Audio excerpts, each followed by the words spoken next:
ஒரு தடவை தாய் குருவி உணவு தேடுறதுக்காக பறந்து போச்சு. கூட்டில் இருந்த குட்டி குருவி தாய் குருவிக்கு தெரியாம காட்டை சுத்தி பார்க்க பறந்து போயிருச்சு. ஆஹா ஆஹா, ஆனந்தம், சுதந்திரம் தானே கிடைச்சிருச்சு. அம்மா தொல்லை இனி இல்ல, எனக்கு நானே ராஜாதான். எவ்வளவு அழகான காடு!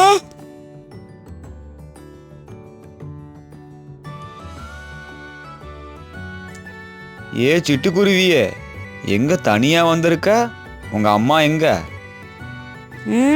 அம்மாக்கு தெரியாம காட்டை சுத்தி பார்க்க வந்துட்டேன். இந்த இடம் எவ்வளவு அழகா இருக்கு. அழகு இருக்கிற இடத்துல தான் ஆபத்தும் இருக்கும். அம்மா இல்லாம தனியா வரக்கூடாது. நீ கூட்டுக்கு போ. அதெல்லாம் எனக்கு தெரியும். உங்களால நடக்கவும் முடியாது, பறக்கவும் முடியாது. அந்த பொறாமையில பேசுறீங்களா? எந்த பிரச்சனை வந்தாலும் நான் பாத்துக்கிறேன். அப்படியா? சரி, பார்த்து போ.